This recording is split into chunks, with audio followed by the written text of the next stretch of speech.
Hello, my name is Marcus. I'm the compiler of a collection of therapy quotes entitled Psychoanalytic Self Awareness Quotes. This is TQ 79 to 84. Therapy quote number 79. She is unconsciously trying to elicit a position from me that demonstrates a strong analogy with what her mother does to her.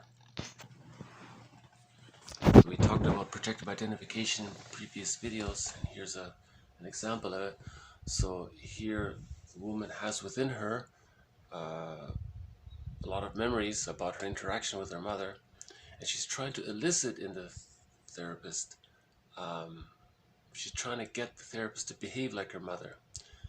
And that's one of the reasons for projective identification, to communicate what's in her that's bothering her, that's causing anxiety.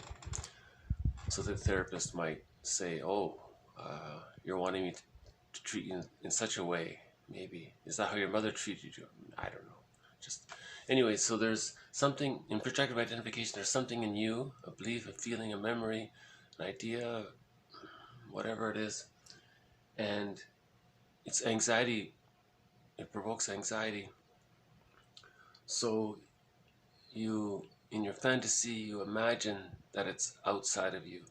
So that's the mirror defense. So you create this mirror, and that's a defense against feeling it within.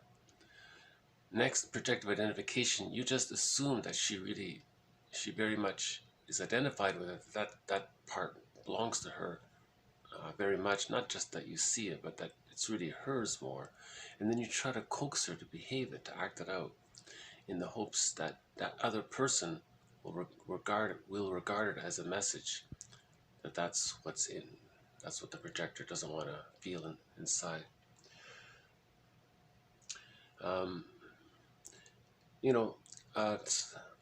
Another reason why she might be doing such a thing is so that she doesn't feel alone.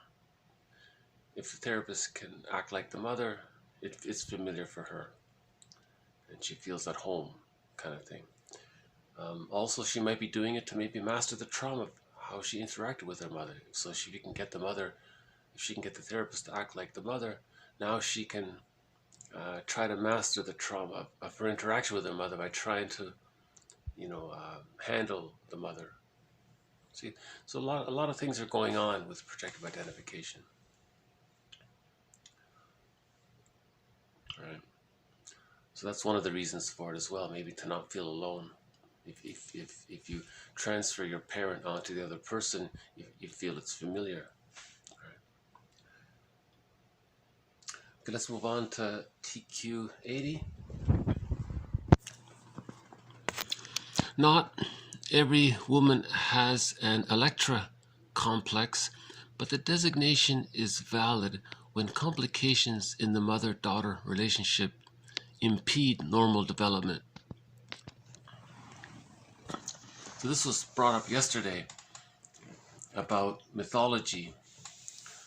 So remember, mythology and fairy tales are, like the child says, are true on the inside, but not on the outside.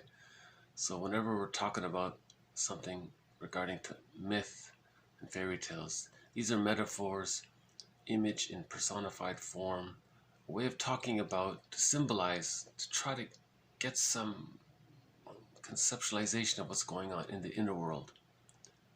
Right? So the Electra complex is when the mother is too fused with the daughter, and the daughter can't separate from the mother.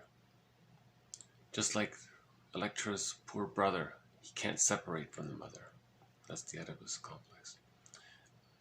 Again, that just describes a psychic world. These terms describe the inner world.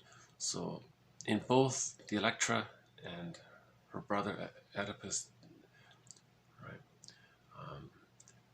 What that means is that in the psychic world, the image of the self and the image of the mother are blended, they're fused in an unhealthy way.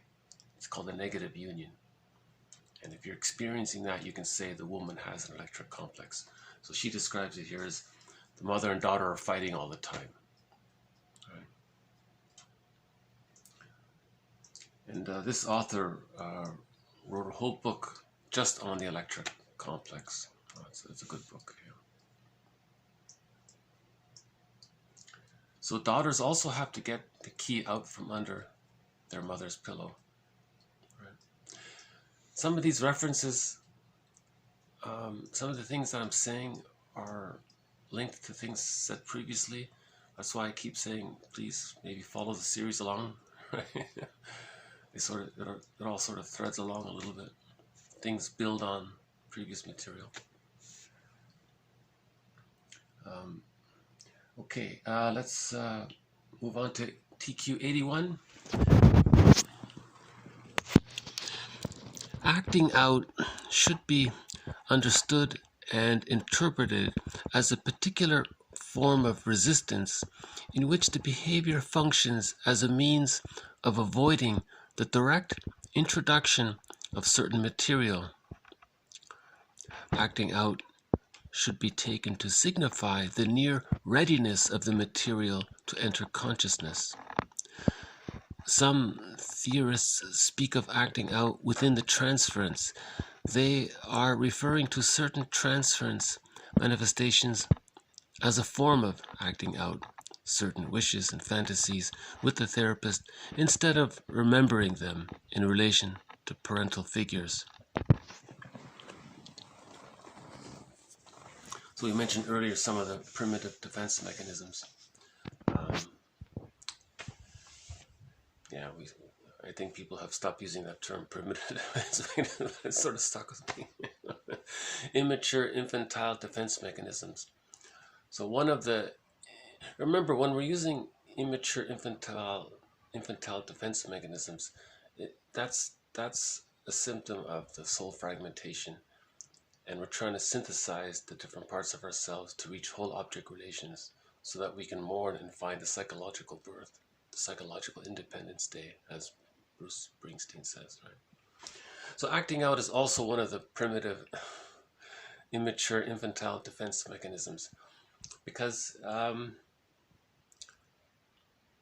you don't want to integrate it. You don't want to be aware or feel that it's in you. So one way to deal with that, you can have strong judgments. This is all good. This is all bad. All X, all Y. That's splitting. Or all devaluation, or all admiration. That's splitting. Any kind of prejudice. That's splitting. So projection. You just see it outside and convince yourself it's outside. So all these different ways to make us believe that it's not a part of us, but it is a part of us. Right? So the goal is to get to know the different parts of ourselves. So acting out, that's the behavior. So that the acting out is a way to, that's a defense mechanism. He calls it resistance. So a means of avoiding the direct introduction of certain material. So you don't want to be aware of it, so you act it out. You do something, you binge eat or something, and then you don't get to be aware of it. But he says that when you are acting out, it signifies that something's close to consciousness.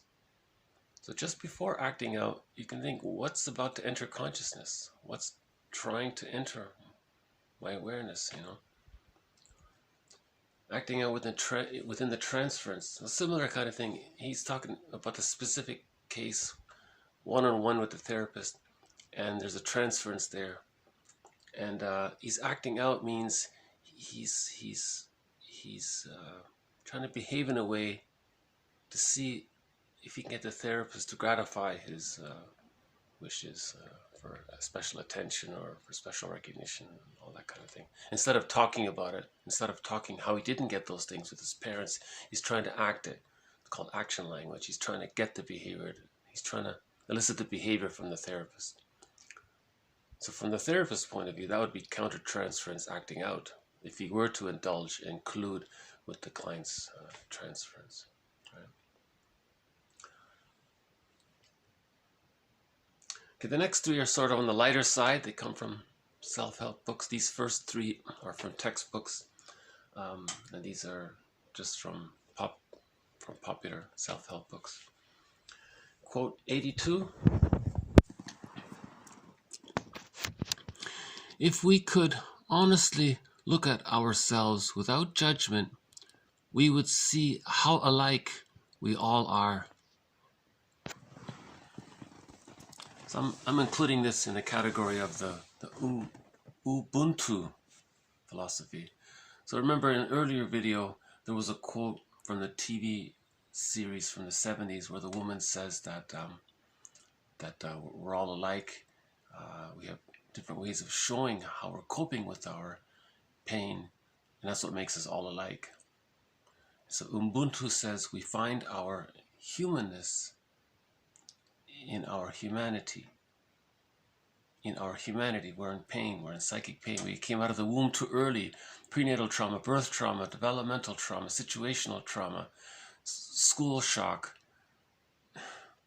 Now, some people are saying there's dentist trauma, there's tonsil trauma. So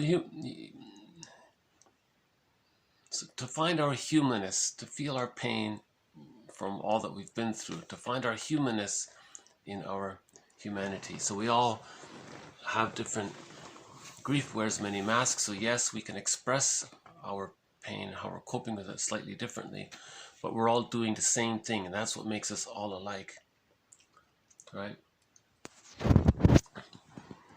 If we could honestly look at ourselves without judgment, we would see how alike we all are.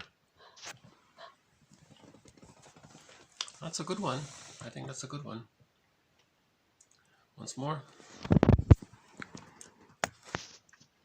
If we could honestly look at ourselves without judgment, we would see how alike we all are. That came from a book that was all about forgiveness. Right? If we could honestly look at ourselves without judgment, so there's honest self-introspection, we would see how we're all alike. See, we would all do the same thing under circumstances. If a child is,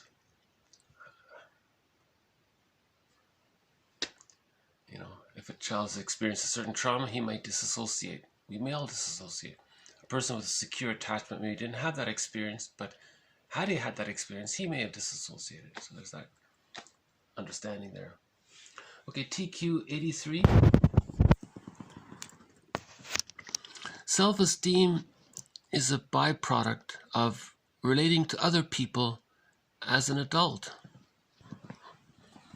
I include this one here because it reminds me of Eric Burns' states. We all have the child state, the parent state, and the adult state. And she's saying when we relate, when we find that adult state, and the more we practice that adult state, or see that adult state, or get in touch with the adult state, the more we build it like a muscle, right? That's called self-communicative matching. Some people call it positive psychology, I guess. You see, if you're acting from the child state, you're in that broken record, you're repeating the trauma. And if you're acting from the parent state, see, most of the time the parent state is really just the child state, getting angry, but they're in an adult body. So the child in an adult body sometimes is the parent state. So the real parent is Eric Burns says the true parent is the adult. The parent in his model is just the child in a grown body who's identified with his parent and is doing to his kids what was done to him, and he's repeating the trauma. So the parent shouting is the child, right, in an adult body. You see, so that's a subtle. It's an idea, right? Okay, one more, TQ 84. I'm having an emotional reaction. What story am I telling myself? So I thought this was just a clever way of asking yourself to look for what's on the script. I'm having an emotional reaction. What's my script? What's on the record? What's on my broken record? Remember Edmund Burglar? Every neurotic carries around one record, and every time he sees a record player, he plays that record. So that's that repetition compulsion. Right. So I'll just do instead of reading them again, maybe I'll just refer you to the video. It's these 6 quotes are posted below. So the first one was about projective identification. Maybe she wants to feel less alone, so she's coaxing the therapist to be like her mother so she feels less alone. Or maybe she's trying to communicate to the therapist that she has all these memories of her mother within her, and she wants the therapist to understand that she's having a hard time dealing with those memories of her mother. And she's doing this by projective identification, projecting the mother onto the therapist, and then trying to get her to take on that role. The therapist is not supposed to take on that role. She's not supposed to collude. If she does, that's counter-transference acting out. If she does, and then no therapy takes place, she's just supposed to recognize it and then give an interpretation. Right. Quote 80 was about fusion between the mother and daughter. So the Electra complex, we say, is a byproduct of the mother's Jocasta complex. So the Jocasta complex is when the mother uses the child as a security blanket, to use the child as a parent or a partner, using the child to meet the mother's needs. So when the mother does that, we say that she has the Jocasta complex and she's engaged in Jocasta mothering or passionate mothering. The victim, the poor kids, they end up with the Electra complex in the case of a girl, or the Oedipus complex in the case of the boy. Quote 81 talked about acting out, how that's a primitive. Is it okay? Can I use the word primitive once in a while? It just means like it's an early on in our development. That's where the idea came from, I think. So the infantile, immature defense mechanism of acting out. So something's about to enter consciousness, but it's anxiety producing. So you act out, you binge eat. Right. And acting out, he says that it's a sign that something's about to enter consciousness. So that's why you're acting out, So why not use that as a clue? Oh, something's coming to consciousness. That's a good thing. My ego's getting stronger. My nest is stronger. I can handle it. I think that's right. Can I refer you to Robert Bly? 30% of what I'm going to tell you is wrong. It's up to you to figure out which 30%. So I may not have gotten that quite right about acting out. It's a primitive defense mechanism, so maybe he's not really aware of it. But he says if you're acting out, it signifies the near readiness of the material to act. Acting out should be taken to signify the near readiness of the material to enter consciousness. I'm not so sure. If I run to the fridge to eat a box of cookies, was it close to my awareness of why I'm doing that? Maybe something to think about. And he mentioned acting out within the transference.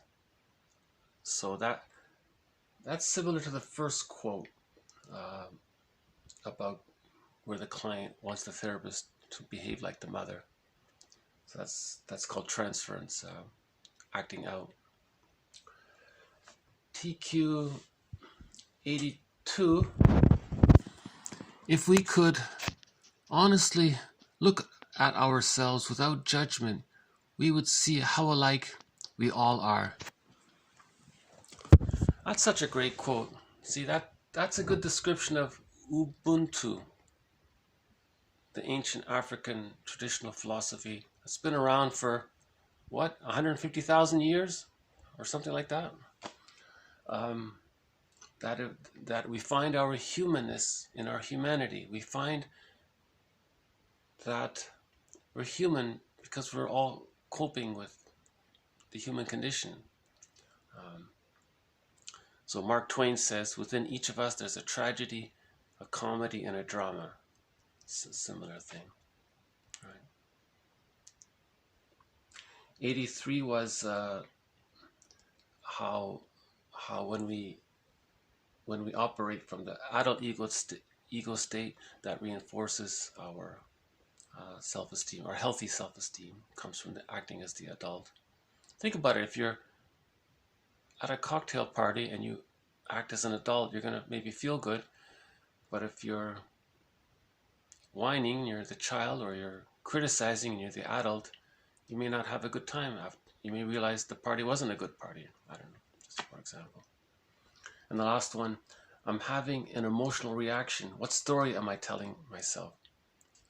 So that's an invitation to ask yourself what the script is, what's on the broken record, what's the repetition compulsion, what are we repeating? Another long video. This can take the whole day to upload.